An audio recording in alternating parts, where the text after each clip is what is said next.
Magandang araw mga katagay, RP Gaming here para sa ating Ikaros M Guild War content. Sa video na to ay magka-character update tayo pero bago ang lahat, intro muna. Let's go. Yo, I'm like an addict, do I gotta have it. I ain't even playing, got a really bad habit. If it moves, gotta grab it, fuse like a magnet. Lose, won't have it till I'm doomed in a casket. I ain't playing, got a weird. So, yun nga mga katagay, kumusta na nga ba tayo dito sa Ikaros M? Ang Ikaros M Guild War nga pala ay isang free-to-play, play-to-earn na laro. Pero pinapangunahan na kita, kung gusto mo talagang kumita ng malaki dito, is kailangan mo mag-create ng sobrang daming account. Pero sa kagaya natin busy at isa lang o dalawa lang ang ating account, is malabo kang kumita ng malaki rito. Pwede na lang siguro pagka nagpa-level ka o kaya nagpalakas ka ng todo. So, paano naman tayo kikita dito? Kailangan mo lang manood ng ads tapos mag-ipon ng DS.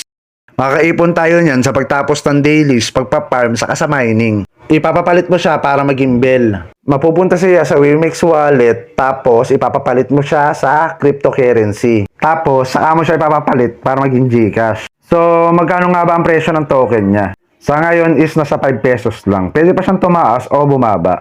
Pero sa akin hindi ko pa iniisip yan. Maganda naman kasi yung laro, tapos nakaka-enjoy laruin. Ang playing time ko pala dito sa larong to is 1 to 2 hours lang per day. Level 18 na tayo, Awakening 1. Kada Awakening mo dito is magre-reset siya ng level at babalik ka sa level 1. Siguro kung kakararing mo tong laro, tapos dire-diretso yung pagkukwest mo saka yung pag-grind mo, is aabutin ka lang ng 4 days para ma-achieve yung gantong level.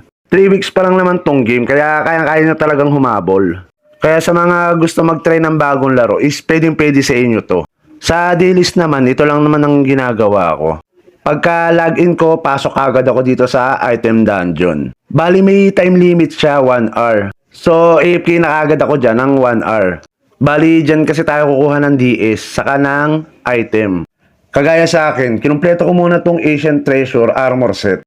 May special stat din kasi pagka nakumpleto mo yung set. Malaking tulong sa atin yan. Lalo na pagka naisipan ko na magpa-level, dire-diretsong pa-level. PK mode lagi rito, all map. So kahit pa paano, pagka medyo mahina-hina yung kalaban, is makakapalag tayo kahit naka-AFK tayo. Pagkatapos ko dito sa item dungeon, ang susunod ko naman gagawin ay yung today's to do. Madadali lang din naman yung quest dyan. Papasok ka sa dungeon, magtatapos ka ng elite quest, maglilink ka ng pamilyar. May ibigay na DS din kasi dyan. So, kailangan natin yung pang-upgrade ng ating mga item o kaya pang-cash out natin. Magagamay nyo naman yan pagka naglalaro na kayo. Ano pa ba mga features dito? Bukod pala sa PK sa labas, meron din silang PvP rito. 1v1 saka 3v3. Bali, rank game din yan. Yung familiar naman is yung pet. Iba-ibang klase rin yan. May iba-iba ring grade.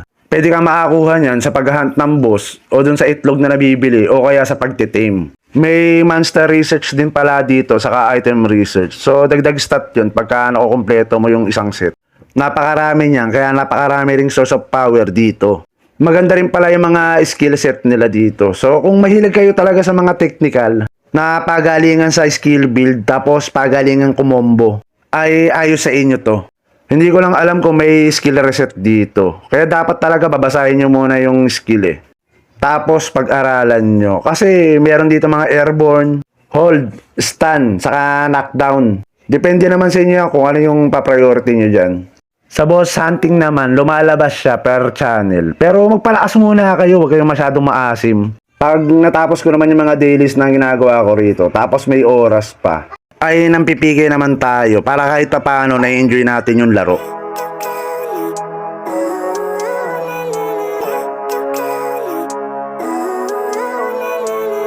Living life, every day, late at night, not okay. All I want, and I pray, all I need are some better days. Fuck me, I'm looking in the mirror, so foggy, but I've never seen clearer. I don't really think anyone can save me, and honestly I'm not really sure I want saving. I like to be my own worst enemy. There's no risk if you don't try at anything, so I'ma just keep buying everything. See you in the next life, have to be a better me. I don't think that my head's on straight, gotta flip it and grip it and go and get an x-ray.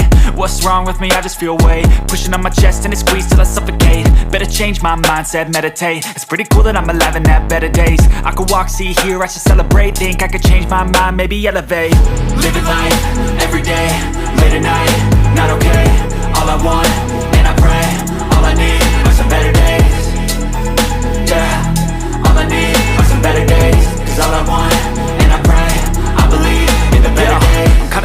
between a rock and a hard place. Do I work hard or live at my pace? You're only young once, yeah that's all great, but I also want a future where I'm okay. Living life is doing lots of cocaine. Wait no, it's living with no shame. Wait no, it's sleeping in on Sundays. I guess it's different for each of us and that's okay.